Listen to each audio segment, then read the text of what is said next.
Hello, welcome to Lemon Stews, where we talk anything and everything in entertainment. I'm, of course, the Lemon himself, Zeke Lemon, and that's Crash down there. And this is my review for Indiana Jones and the Dial of Destiny. But before we get into that, let's get the house clean out of the way, shall we? I'm going to need you to hit the subscribe button, like this video, and comment below and let me know your thoughts on Indiana Jones and the Dial of Destiny. I would greatly appreciate it. Now, with all that out of the way, let's get into the review. My dog just left. So, I'm a fan of the Indiana Jones movie. Like, I'm not super attached to them, you know? I watched the original trilogy. I saw Oddly enough, Kingdom of the Crystal Skull was my first introduction to Indiana Jones. I liked that one. But then after seeing the original trilogy, I understand why some people are, frustrated with that one. I'm still under the impression with Kingdom of the Crystal Skull that if you just change the title and you change the character names and you keep the movie the same, it's a good adventure movie. It's just not a good indie movie. That's just my thoughts on it. So walking into this one, I was at a bare minimum because I just went, okay, it's not going to be as good as the original trilogy. And if you are going into that with those expectations, and I can understand to a degree because, it's James Mangold, new, hot, fresh director, does a lot of great films, Ford versus Ferrari, Logan, all that stuff. I could see how you get that excited, but it was never going to be the original trilogy. If you went in there with those expectations, you're going to be disappointed. You just are. But if you go in there, you're just like, okay, just be better than Kingdom of the Crystal Skull, you're going to be happy. You're going to have a good time with this movie. There are problems with it, though. So before I sing the praises of this movie, because I do like it overall, I'm going to talk about the problems, and there are quite a bit of them that range from maybe minor nitpick to I just don't get it. There is a lot of things that are good with this movie, but the main thing that is the sore thumb is within the script. And not necessarily with dialogue and how the actors bounce off of each other. It's just how the structure of the movie is. There is a lot of story beats that just have no impact whatsoever, so it's just well, why even have it? There's one story beat with Indiana in America before, he goes out on his adventure that seems like a lot of stakes and a lot of meat means nothing. It honestly never comes back. They bring it up a couple times, but that's about it. There's no meat to it whatsoever. And also between the Phoebe Waller-Bridges, I believe that's the actress's name. Please, I really hope I have that right this time. Her character is a bit of a dick. She's a bit of a dick. And now look, she does arc and she does grow as the movie progresses. You start to be really fond of her. For me, anyway. I can see some people be like, no, she was a dick throughout the whole movie, because she kind of just turns. she kind of just turns, and she's like, okay, yeah, no, I'm all for the game plan now, as opposed to how they were building her up as first as this young, I get it, us young people, we think we know more than the old guard, even though the old guard has been around much longer. I am very much guilty of that myself, so I understand where that character is coming from and why she thinks the way she is. But she's a dick.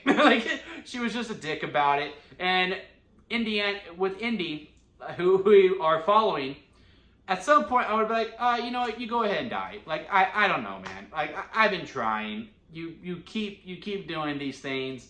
You go ahead and do you. I haven't seen you in 18 years. I'm obviously not that attached. Bounce. So, again, later on, she comes around. But again, she doesn't really earn that turnaround. She doesn't. They don't really spend a lot of time together. All they're doing is fighting, and then all of a sudden, she's just following orders. It's really weird. It is really weird. There's also another character that something happens to them. They get kidnapped by the bad guys, and I felt nothing. And I don't know if I don't think that's necessarily anything to do with the actor. I just think it was just more of a case within the writing that he just wasn't built up enough for me to be like, oh no, I hope he stays alive.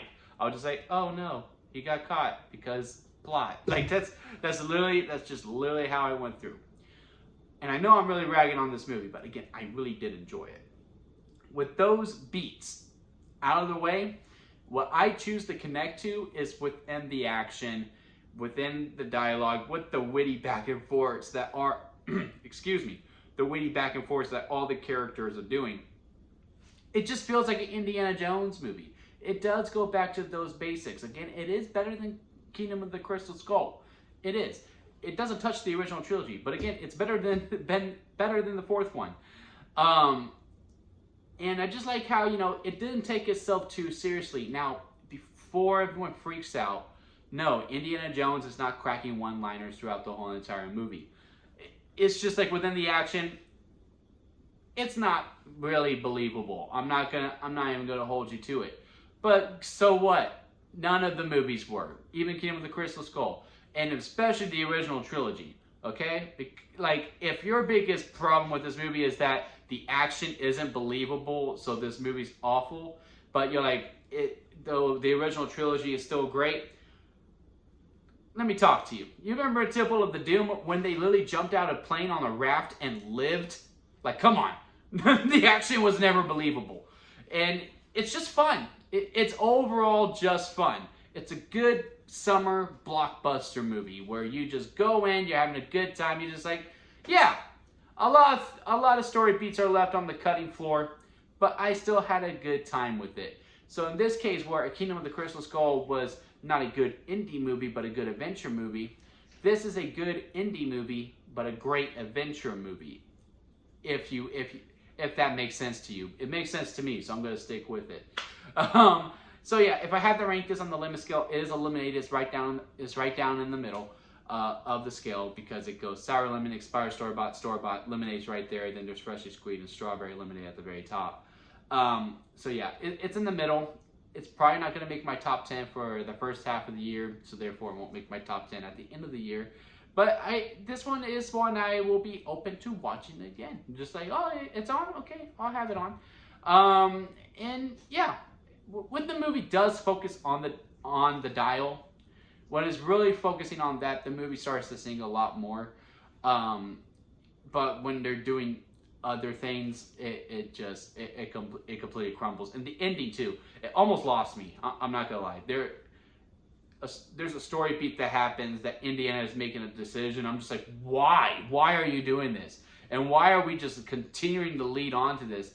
And it fell flat towards the end to me, because they do bring up another story beat that comes, because I'm not trying to spoil anything. They do bring up another story beat where like he does have to resolve, and like, oh, Indy got his happy ending. But with everything prior to it that made him want to be what he was originally going to do, and then to where he ends up, I just don't think they earned it. I just don't. But again, I'm looking past that, and I'm just focused on the things I enjoy, which is the action and the banter. And Harrison Ford's performance is great as Indiana Jones. This should be the last time. Please, Harrison, you're 80.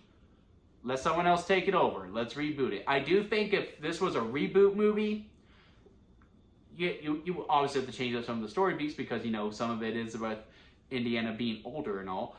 You change it up a little bit and you just had a younger Indiana Jones in it. I think it does sing a lot more, but hey, it is what it is. Again, it is a good time in the movie. I wouldn't pay full price. I would think it's more of a matinee price or a $5 Tuesday price for a theater experience, but it is a good theater experience. It does call to see it on the biggest screen possible at a decent price. And that'll be it for me, guys. I'll see you here next time at Lemon Studios.